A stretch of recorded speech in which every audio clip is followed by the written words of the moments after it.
Assalamualaikum warahmatullahi wabarakatuh. Waalaikumsalam warahmatullahi wabarakatuh.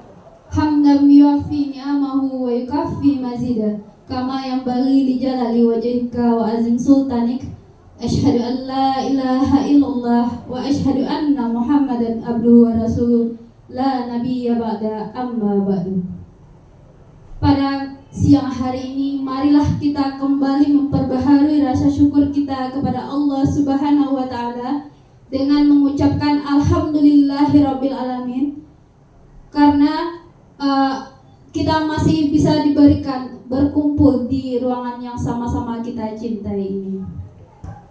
Sholawat beriring salam tak lupa-lupanya kita hadiahkan buat roh junjungan umat, yakni Nabi besar Muhammad sallallahu alaihi wasallam yang berlafazkan doa Allahumma sholli ala Muhammad wa ala ali sayyidina Muhammad. Yang sama-sama kita hormati Bapak Wakil Kepala Sekolah, yaitu Bapak Andri SPDI. Yang sama-sama kita hormati Bapak Ibu Majelis Guru yang bersempat hadir di ruangan yang sama-sama kita cintai ini. Baiklah, susunan acara pada hari ini: 1. Pembukaan yang sedang berlangsung. 2. Menyanyikan lagu Indonesia Raya yang akan dipimpin oleh Ibu Wilda Ayu. 3. Sambutan mengenai diseminasi budaya positif yang akan disampaikan oleh Bapak Zulfikar SPD. 4. Yaitu acara penutup. Untuk menghemat waktu, marilah kita masuk ke acara selanjutnya, yaitu menyanyikan lagu Indonesia Raya. Kepada Ibu Wilda Ayu dipersilakan dan hadirin dimohonkan berdiri.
Hadirin dimohon duduk kembali.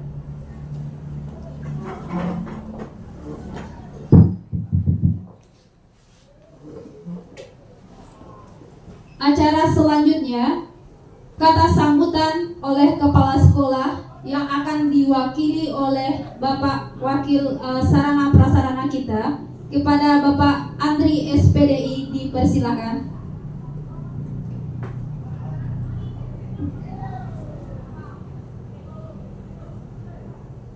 Assalamualaikum warahmatullahi wabarakatuh.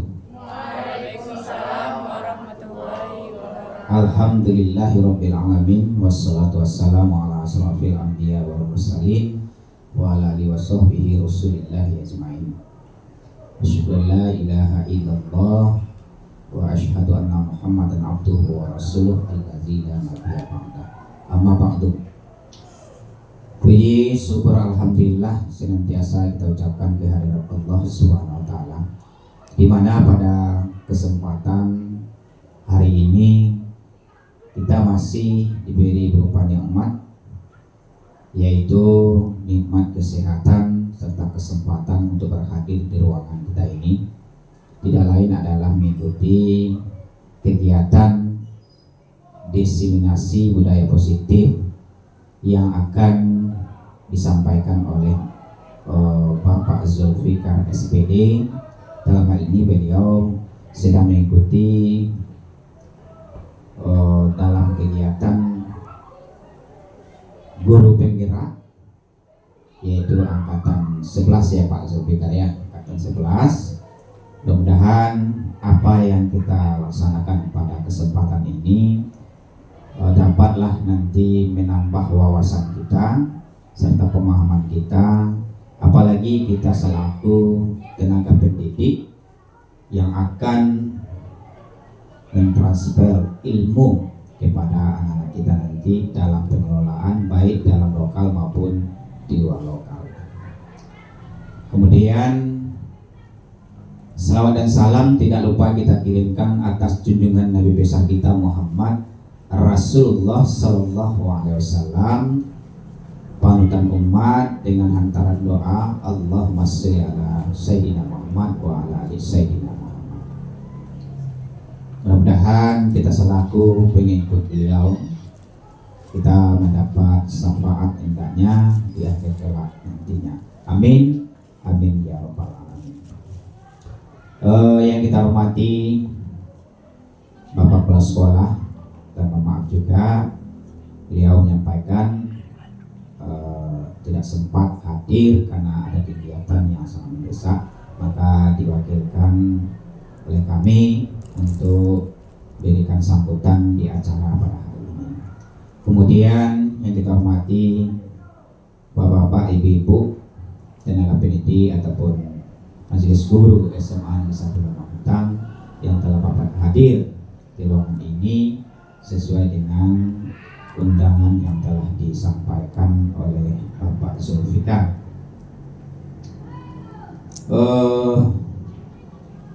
Yang pertama-tama yang perlu kami sampaikan tidak banyak, yaitu apapun yang disampaikan nanti, apapun yang diinformasikan, karena di sini adalah diseminasi. Diseminasi ini boleh kita artikan memberikan informasi, itu mungkin bisa kita ambil maknanya, memberikan informasi ataupun ilmu pengetahuan, pembaharuan ataupun karya yang disampaikan, dan juga melalui teori-teori yang akan disampaikan oleh Bapak Zulfikar. Mudah-mudahan apa yang diberikan nanti adanya yang kita bawa pulang dan juga kita tularkan kepada pelaksanaan pengelolaan terhadap peserta didik kita, baik di kelas 10, kelas 11, maupun kelas 12, dan juga tidak kalah pentingnya mulai dari diri sendiri, dari Bapak, untuk ada perubahan-perubahan tentang pelajaran ini, kemudian dan juga disebarluaskan atau ditularkan kepada rekan sejawat kita sebagai tenaga pendidik yang lainnya. Kita sepakat bahwa Bapak Ibu? Sepakat, insya Allah. Jadi mudah-mudahan dengan ini semuanya, apalagi program guru penggerak ini betul-betul tempa nanti tentang pengelolaan pendidikan ini, apalagi di dalam kurikulum Merdeka. Karena di sana memang ditekankan kita selaku pendidik itu tidak berpusat kepada guru lagi, malahan di sini ditekankan adalah kita harus student center atau kepada anak sebetulnya.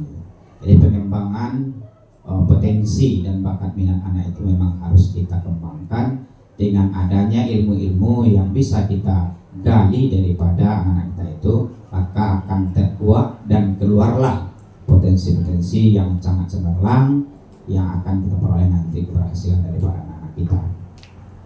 Kemudian perlu juga kita sampaikan, karena kebiasaan yang lama kita sebagai tenaga pendidik tidak sama lagi akan diterapkan di kurikulum Merdeka ini gitu. Karena yang kebiasaan lama itu atau budaya-budaya cara mengajar lama itu enggak cocok lagi dengan zaman sekarang. Apalagi sekarang yang dahulu kita ketahui adanya berupa berikan sanksi, ada hukuman dan interogasi dan segala macam, itu tidak berlaku lagi di pembelajaran pada saat ini. Malahan kita di sini adalah adanya keberpihakan kita kepada murid sekarang. Jadi mohon kepada Bapak Ibu, ambillah momen ini untuk memperkaya khasanah keilmuan kita selaku tenaga pendidik.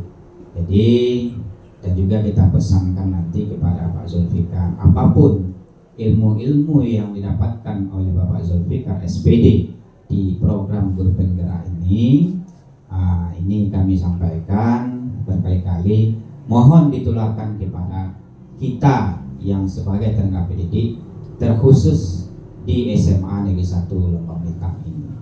Kapan perlu ada penularannya lebih luas lagi cakupannya di luar sekolah kita, dengan melalui adanya kombel nanti, ada melalui MGMP baik tingkat kabupaten maupun tingkat provinsi tundanya.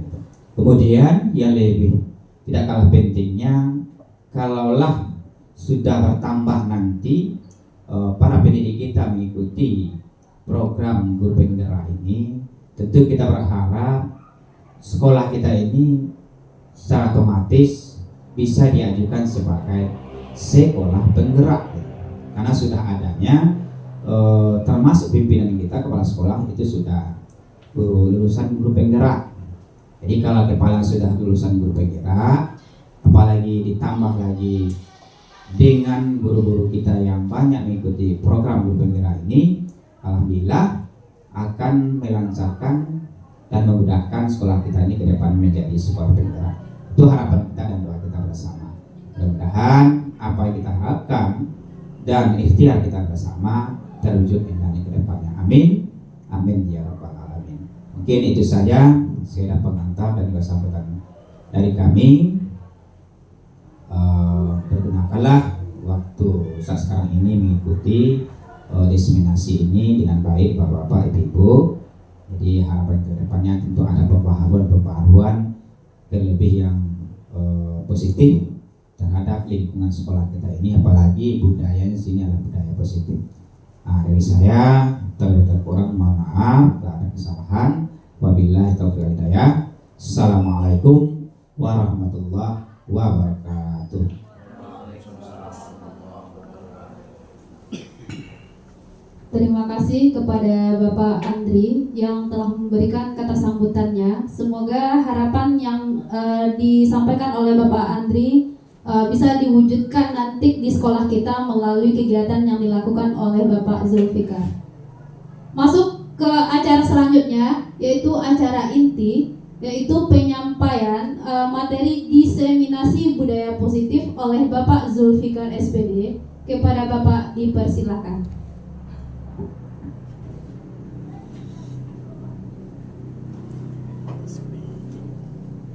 Baiklah, bismillahirrahmanirrahim. Assalamualaikum warahmatullahi wabarakatuh.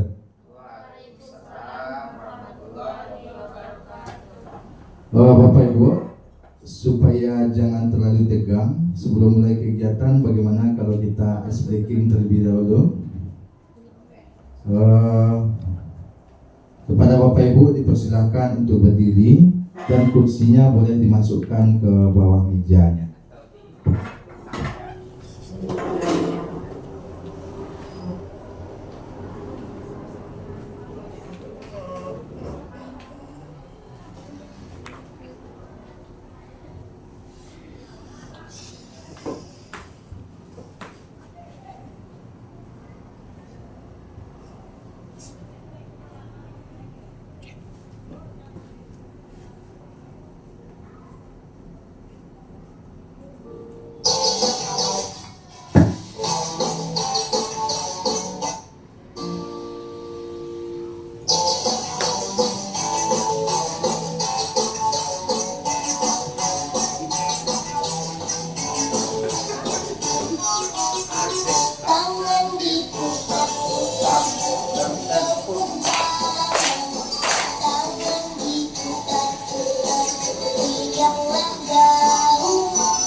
Bagaimana Bapak Ibu? Sudah panas? Atau masih kita tambah satu speaking lagi? Kita lanjut ke materi lagi Bapak Ibu. Ya, perkenalkan, nama saya Zulfikar SPD. Saya mengikuti program guru penggerak angkatan 11. Dan pada angkatan sebelumnya tadi sudah kita dengarkan bersama-sama, sebenarnya Bapak tersebut merupakan guru penggerak di angkatan yang sebelumnya. Program guru penggerak ini adalah program yang dilaksanakan oleh Balai Guru Penggerak, di mana guru-guru di sana dididik, dilatih banyak hal-hal baru di dalamnya Bapak Ibu. Dan untuk ikut guru penggerak itu kita harus melalui berbagai tes. Ada tes yang dinamakan dengan tes belajar, di mana kita mengajar itu diperhatikan oleh orang kementerian dan wawancara dengan orang kementerian. Oke, itu saja sekilas tentang guru penggerak. Sekarang kita lanjut lagi dengan materinya. Ini adalah materi pada modul kami tentang budaya positif, di mana sebenarnya di sekolah kita budaya positif ini sebenarnya sudah diterapkan.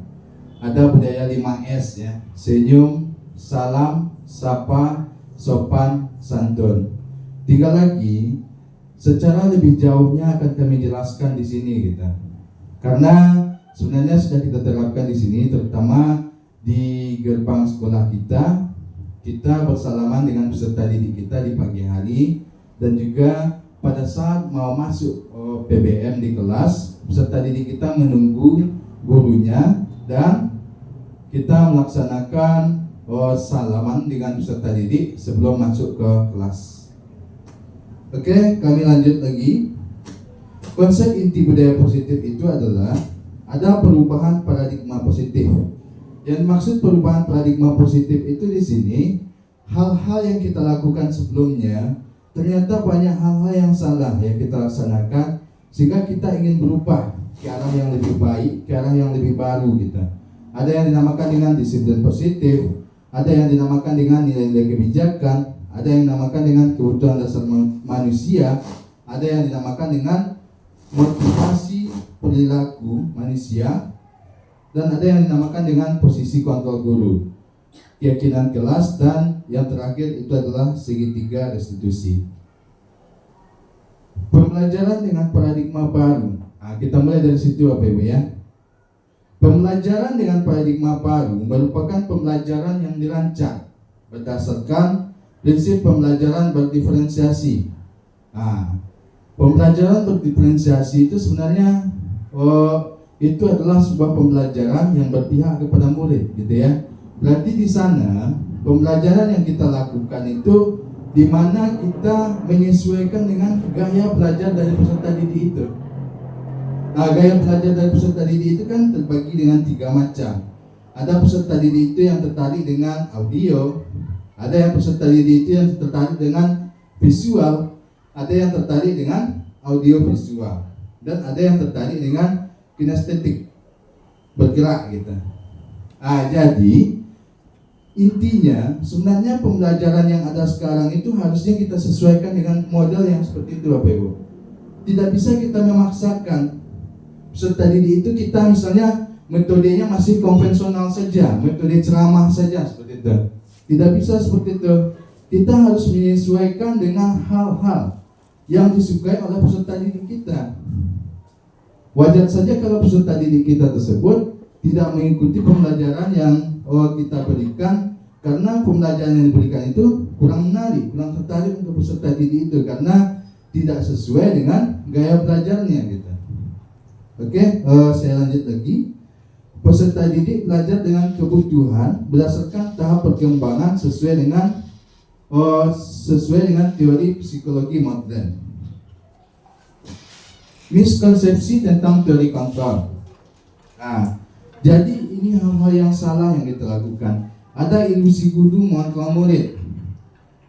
Ilusi bahwa semua penguatan positif efektif dan bermanfaat. Ilusi bahwa kritik membuat rasa bersalah, mampu menguatkan karakter. Maksudnya seperti ini ya Bapak Ibu. Misalnya ada peserta didik kita di kelas yang tidur pada saat PBM gitu kan, kita langsung memarahi atau bahkan menghukum dengan kata-kata yang tidak seharusnya gitu, ya kan? Tentu akan muncul rasa bersalah pada diri peserta didik itu gitu. Seharusnya kan kita belum tahu kenapa peserta didik itu bersikap seperti itu, ya kan? Kenapa dia tidur di kelas, kenapa dia tidak memperhatikan, kita masih belum tahu. Jadi kita tidak bisa melakukan penghukuman atau justifikasi atau punishment kepada peserta didik tersebut sebelum kita mengetahui lebih dalam tentang mengapa peserta didik itu bersikap seperti itu gitu. Oke, sekarang kita lanjut lagi. Perubahan paradigma stimulus respon ke pendekatan teori kontrol. Yang pertama, stimulus respon tentang dunia, realitas kebutuhan kita semua. Teori kontrol tentang dunia, realitas kebutuhan kita berbeda gitu ya. Tentu stimulus respon tentang dunia dan teori kontrol tentang dunia seperti itu perbedaannya Bapak Ibu ya. Semua orang melihat hal yang sama. Setiap orang memiliki gambaran yang berbeda. Kita mencoba mengubah orang agar berpandangan sama dengan kita. Berarti di situ kita memaksakan apa yang kita inginkan kepada orang lain, atau kalau di sini apa yang kita inginkan kita paksakan kepada peserta didik kita gitu kan. Yang seharusnya semua perilaku memiliki tujuan. Oke, kita lanjut lagi Bapak Ibu. Dengan disiplin positif. Disiplin positif ini berasal dari kata disiplin yang artinya belajar.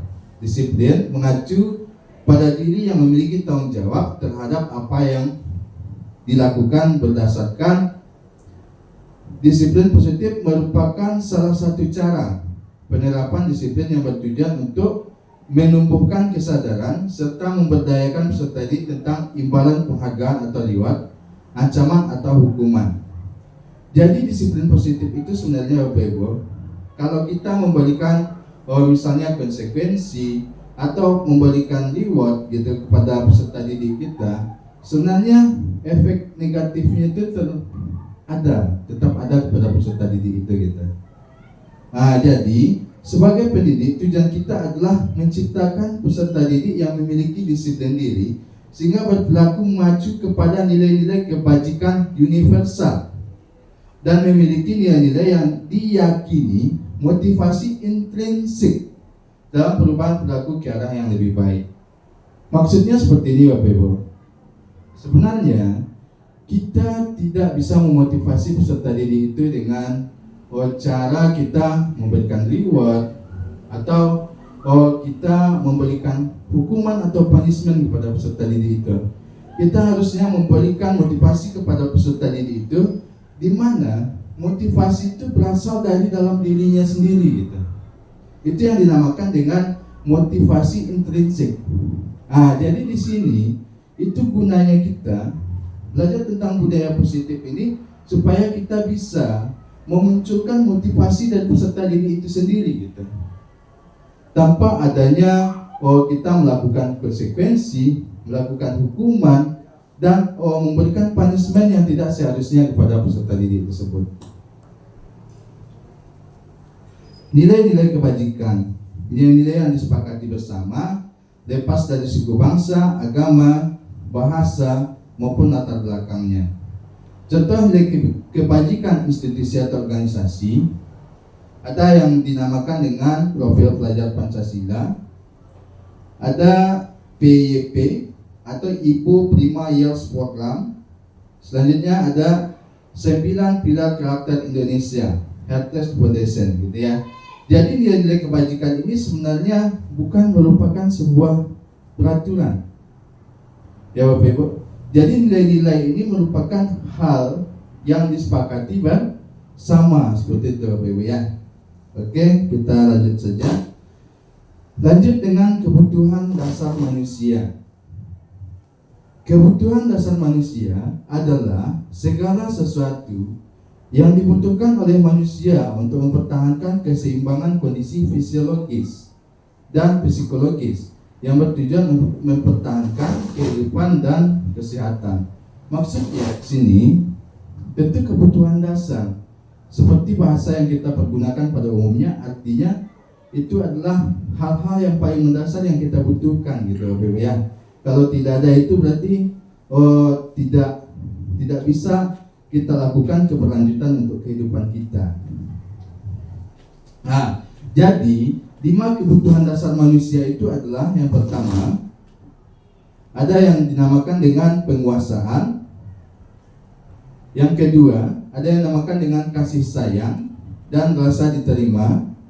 Yang ketiga, ada yang dinamakan dengan kesenangan. Yang keempat, ada yang dinamakan dengan kebebasan. Yang kelima, ada yang dinamakan dengan bertahan hidup. Motivasi perilaku manusia.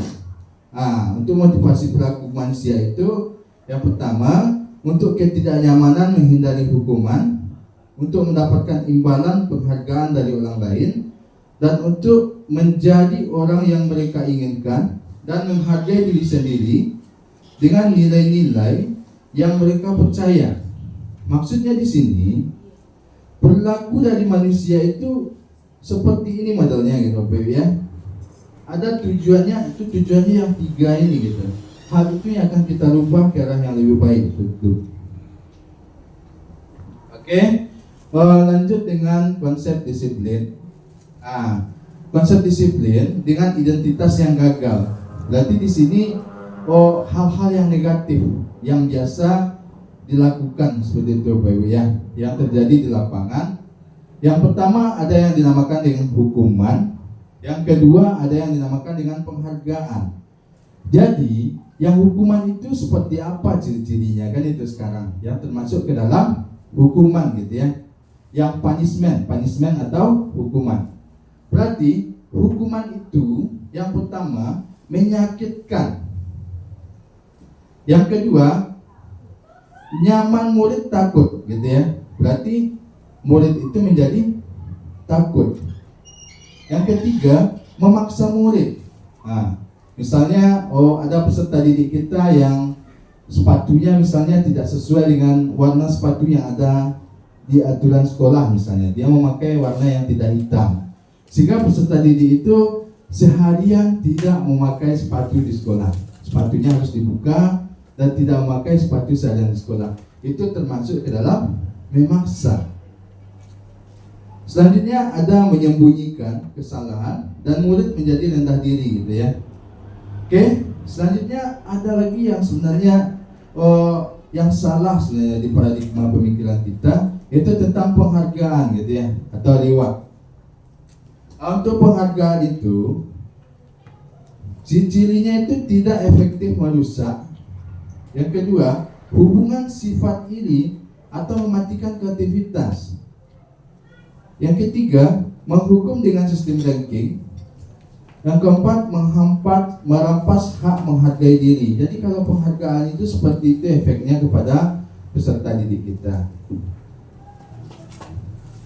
Oke, selanjutnya ada yang dinamakan dengan konsekuensi. Sebenarnya kalau levelnya Bapak Ibu, ada hukuman, ada penghargaan, ada konsekuensi. Sebenarnya konsekuensi itu sebenarnya berbeda dengan hukuman gitu kan. Karena konsekuensi itu tetap kita memberikan sesuatu tindakan kepada peserta didik itu, tapi tindakan tersebut yang kita berikan itu yang sudah sesuai dengan misalnya kalau mata pelajaran yang diampu misalnya seperti Bapak Auli Hadi, dia mengampu mata pelajaran PJOK misalnya. Ada peserta didiknya itu yang terlambat untuk misalnya dia berbaris di lapangan. Ada peserta didiknya itu terlambat untuk berbaris di lapangan.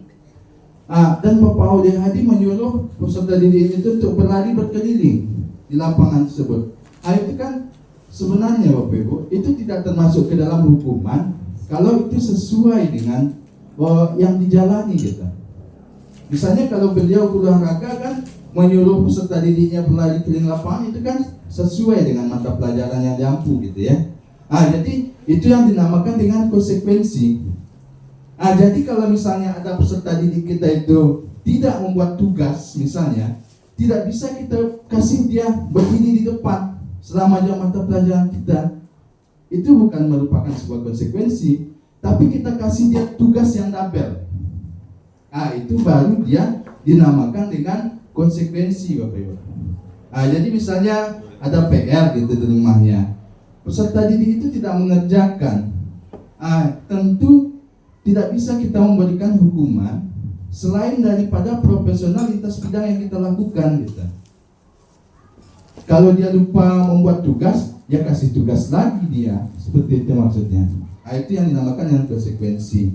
Jadi ciri-cirinya ada penguatan jangka pendek perlu, monitoring, berkelanjutan, dan stimulus respon.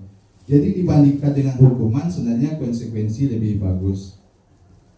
Tapi ada yang lebih bagus lagi, Bapak Ibu. Yang terbaru sekarang itu dinamakan dengan restitusi. Jadi pada restitusi ini murid bertanggung jawab untuk perilaku fokusnya, pemecahan masalah jangka, panjang murid menghormati dirinya. Jadi maksudnya seperti ini, Bapak Ibu ya. Jadi peserta didik itu kita panggil secara pribadi dan kita tanya apa permasalahannya dan kita carikan solusinya bersama peserta didik itu. Tanpa kita ada melukai hatinya, tanpa kita ada memberikan pemaksaan kepada peserta didik tersebut. Itu yang dinamakan dengan restitusi.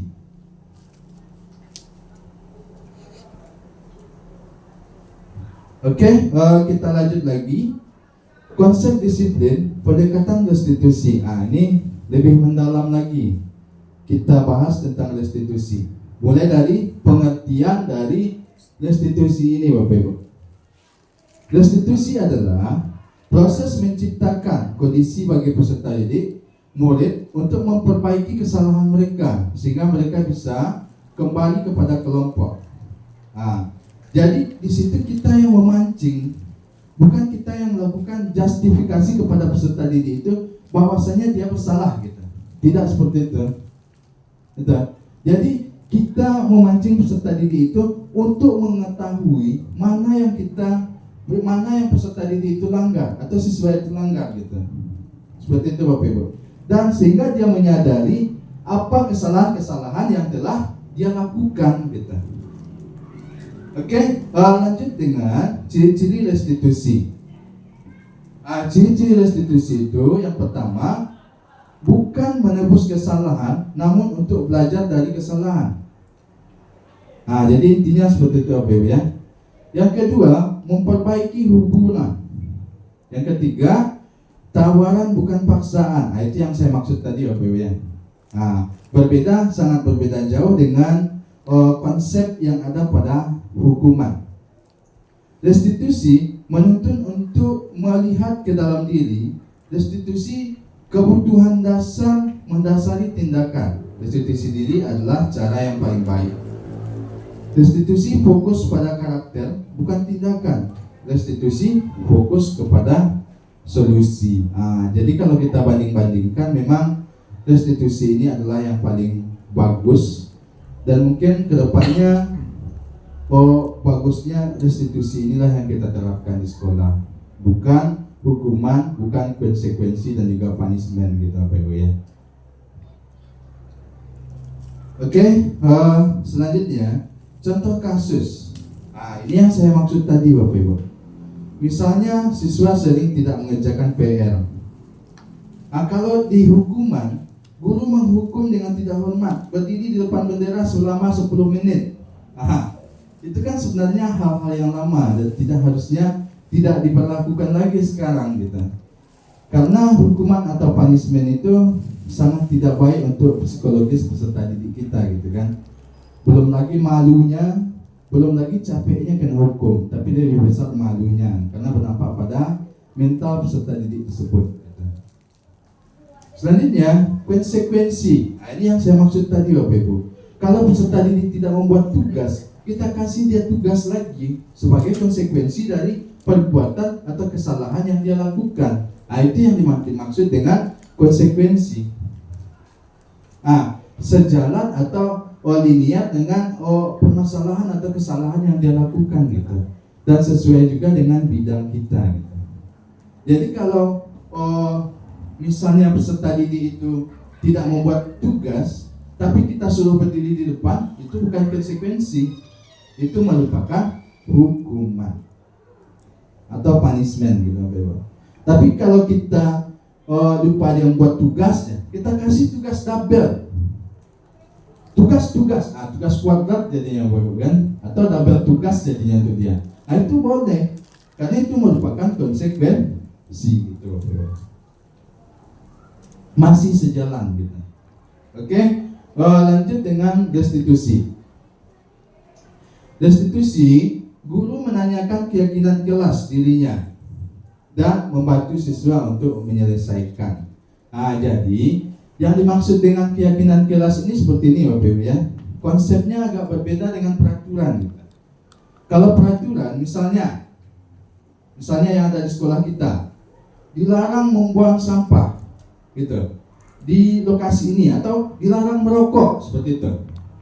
Itu kan peraturan itu tanpa disepakati kedua belah pihak, dia bisa berlaku. Itu baru dinamakan dengan peraturan, kan seperti itu Bapak Ibu ya. Kalau peraturan itu kan seperti itu. Berbeda dengan keyakinan kelas. Kalau keyakinan kelas, harusnya yang di dinding kelas itu bukan peraturan, karena peraturan itu disepakati sebelah pihak gitu. Harusnya yang di dinding kelas itu adalah keyakinan kelas Bapak Ibu, karena disepakati oleh bapak ibu gurunya yang masuk dan juga wali kelasnya dan juga peserta didiknya. Misalnya seperti itu. Misalnya dibuat peraturannya berdoa sebelum memulai pelajaran gitu kan, atau yang piket setelah pulang sekolah misalnya. Itu kan bisa disepakati bersama gitu Bapak Ibu. Itu dinamakan dengan keyakinan kelas yang diwujudkan dengan kalimat positif Bapak Ibu. Jadi berbeda kalimatnya antara peraturan dengan keyakinan kelas. Karena keyakinan kelas itu dia wujudnya dalam bentuk kalimat positif. Misalnya dilarang membuang sampah seperti itu Bapak Ibu ya. Diganti dengan kalimat yang lebih bagus, yang lebih praktis lagi, yang lebih mudah lagi untuk dipahami. Misalnya buanglah sampah pada tempatnya gitu. Kan seperti itu, kan lebih positif dan lebih adem dan lebih nyaman di pikiran dan juga di hati kita, kan seperti itu Bapak Ibu. Kalau sesuatu itu berupa sebuah paksaan kan, walaupun kita mengikuti tapi di perasaan kita akan mendokol seperti itu kan. Oke, lanjut lagi dengan 5 posisi kontrol restitusi. Ada yang dinamakan dengan penghukum, pembuat rasa bersalah, teman, pemantau dan juga manajer. Gitu Bapak Ibu ya. Jadi yang dinamakan dengan penghukum ini sama dengan yang punishment tadi Bapak Ibu. Itu yang dinamakan dengan punishment itu. Jadi ketika ada yang berbuat kesalahan, kita langsung memberikan hukuman. Itu posisi kontrol kita sebagai penghukum. Misalnya Pak Febri misalnya di depan gerbang misalnya kan, ada peserta didik yang terlambat, disuruh berdiri di sana. Itu namanya penghukum. Lanjut, ada yang pembuat rasa bersalah. Intinya pembuat rasa bersalah itu kita membuat peserta didik itu terluka hatinya, kita buat dia tersinggung, kita buat dia malu. Misalnya di kelas dia heboh saja, gitu kan? Kita panggil dia dengan kata-kata yang nadanya agak tinggi, gitu kan? Itu membuat rasa bersalah pada diri siswa tersebut, gitu. Yang ketiga, ada yang posisi kita itu sebagai teman, gitu Bapak Ibu ya. Berarti kalau sebagai teman misalnya Ananda, kalau bisa jangan seperti itu ya. Itu namanya posisi kita itu sebagai teman. Selanjutnya ada yang namakan sebagai pemantau dan juga manajer. Oke, contoh penerapan 5 posisi kontrol. Sebagai penghukum, patuhi aturan sekolah lalu berdiri di depan barisan. Seperti yang saya sampaikan tadi Bapak Ibu ya. Pemantau, kamu sudah melanggar apa peraturan dan konsekuensinya. Dan sebagai teman, ayolah yang tertib, buat Bu Guru bangga. Kali ini tidak apa-apa, kamu salah. Nah itu kan adem di hati dan di pikiran Bapak Ibu kan. Kalau kita itu berposisi sebagai teman gitu Bapak Ibu.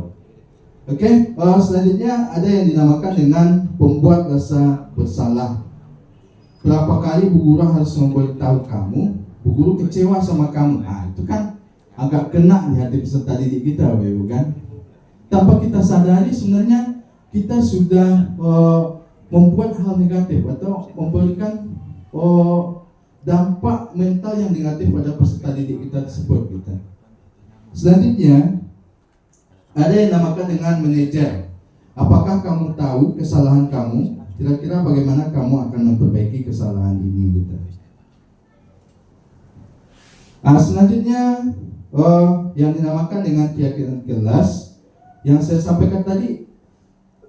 Ini maksudnya apa Ibu?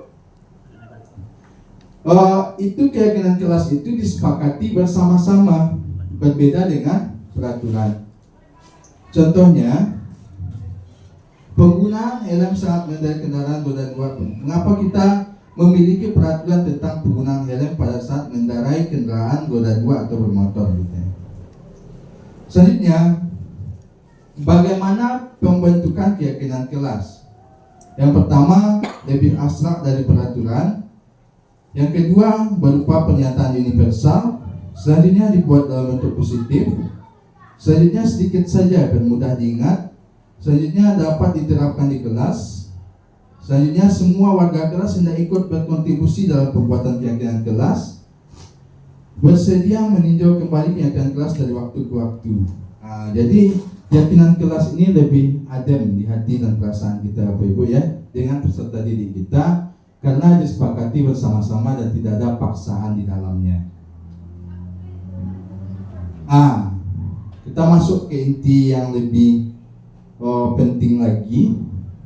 Jadi ini yang dimaksud dengan segitiga restitusi tadi Bapak Ibu. Jadi di sini kita menyelesaikan permasalahan dari peserta didik kita itu dengan menggunakan segitiga restitusi ini gitu Bapak Ibu ya. Yang pertama, langkah kerjanya yang kita lakukan itu adalah menstabilkan identitas. Kita semua akan melakukan hal yang terbaik yang bisa kita lakukan. Kalau dalam kata-katanya seperti ini saya analogikan Bapak Ibu. Ananda, Bapak tidak marah kepada Ananda. Sebenarnya semua orang pernah melakukan kesalahan gitu. Jadi sebenarnya apa yang Ananda lakukan? Kenapa Ananda Bapak panggil ke sini gitu. Jadi peserta didik itu berpikir sendiri apa kesalahannya, sehingga peserta didik itu tahu sendiri tanpa kita melakukan justifikasi terhadap apa kesalahan yang dia lakukan di kelasnya misalnya seperti itu. Misalnya pada saat belajar dia main HP gitu kan, kita panggil peserta didik kita itu, baru kita tanyakan dengan kalimat positif yang seperti itu Bapak Ibu. Tentunya dengan dosis tertentu Bapak Ibu ya. Kalau dosisnya tidak bisa lagi dengan segitiga restitusi, tentu hukuman masih bisa berlaku gitu Bapak Ibu. Oke. Selanjutnya ada yang dinamakan dengan validasi tindakan yang salah gitu. Berarti di situ kita memvalidasi, misalnya peserta didik itu sudah menyampaikan bahwasanya kesalahan yang dilakukan itu ini gitu kan. Kita validasi, kita pertegas gitu kan, bahwasanya hal yang dilakukan itu adalah hal yang salah seperti itu Bapak Ibu. Selanjutnya ada yang dinamakan dengan menanyakan keyakinan kelas. Ini yang saya maksud tadi, bukan menanyakan peraturan kelas gitu Bapak Ibu. Karena keyakinan kelas itu hal yang disepakati bersama antara peserta didik dengan gurunya gitu. Jadi itu yang dinamakan dengan menanyakan keyakinan kelas. Kita semua memiliki motivasi internal gitu. Oke, saya rasa itu saja. Silahkan kepada Bapak Ibu yang ingin melakukan memberikan refleksi dan juga tanggapan, kepada Bapak Ibu dipersilakan.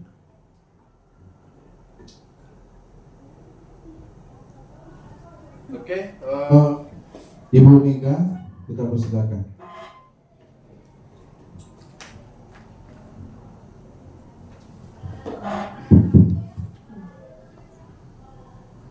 Assalamualaikum warahmatullahi wabarakatuh. Luar biasa materi yang disampaikan oleh Bapak Zulfikar mengenai diseminasi budaya positif yang harus kita terapkan di sekolah. Pada kesempatan saat ini saya akan memberikan refleksi. Setelah saya mendengarkan materi yang disampaikan oleh Bapak Zulfikar, saya memiliki kesadaran, jujur Pak, kalau di kelas saya masih menggunakan yang namanya hukuman gitu. Kenapa? Karena saya paling suka menegur anak, misalnya kelasnya kotor, bajunya tidak masuk ke dalam, atau di dalam kelas pakai sendal.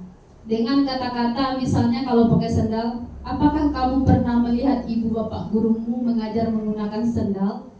Itu kalau saya hubungkan dengan materi yang disampaikan oleh Bapak Zulfikar, berarti kata-kata saya itu mungkin bisa menyakiti hati anak.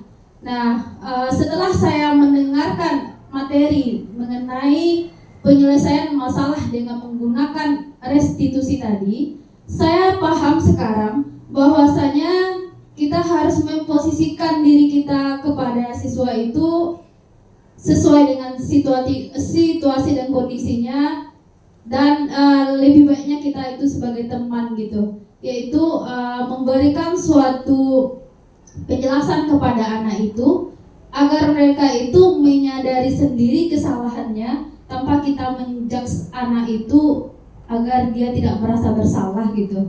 Nah, terima kasih materinya Bapak Zulfikar. Insya Allah akan saya coba menerapkannya di kelas atau di sekolah ini nanti. Assalamualaikum warahmatullahi wabarakatuh. Alhamdulillah, luar biasa sekali Bu Megawati ya. Berikan aplaus untuk Bu Mega. Nah, jadi intinya seperti itu Bapak Ibu ya. Setiap ada kemajuan tentu kita harus mengikuti seperti itu Bapak Ibu. Dulunya mungkin guru-guru kita sering memukul kita mungkin dengan roll gitu kan. Atau orang-orang tua kita sering bercerita kalau melakukan kesalahan sering dipukul gitu kan. Ternyata setelah diteliti lagi, setelah dilihat lagi, hal-hal tersebut ternyata tidak bagus untuk psikologi dari peserta didik kita. Oke, super sekali Bu Mega. Oke, lanjut dengan masih ada Pak Febri. Oke, silakan.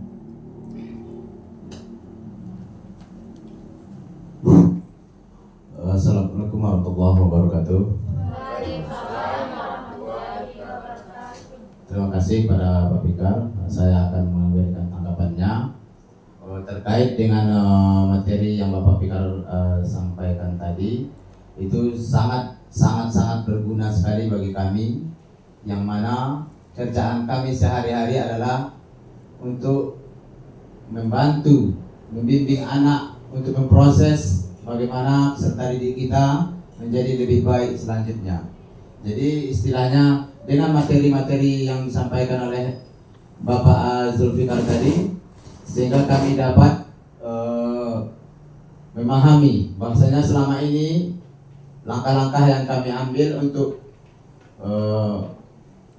menangani peserta didik kita supaya lebih baik atau bisa berubah, masih ada kekurangan daripada yang telah kami lakukan selama ini. Tapi dengan adanya materi yang disampaikan oleh Bapak Zulfikar tadi, kami lebih bisa memahami bahasanya cara-cara kami selama ini dapat menyebabkan dendam atau apalah daripada peserta didik kita, sehingga dia mungkin akan berubah pandang tentang kami sebagai guru bimbingan konseling di SMA Negeri 1 Lembah Melintang.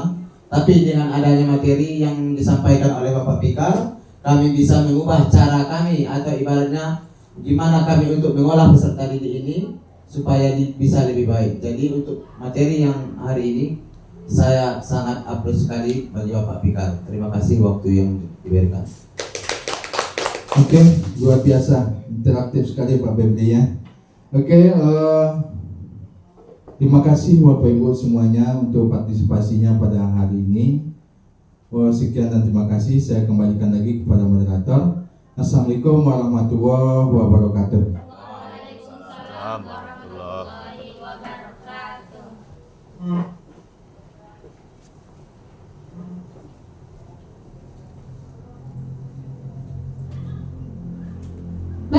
Bapak Ibu, sudah kita saksikan penyampaian materi dari Bapak Zulfikar.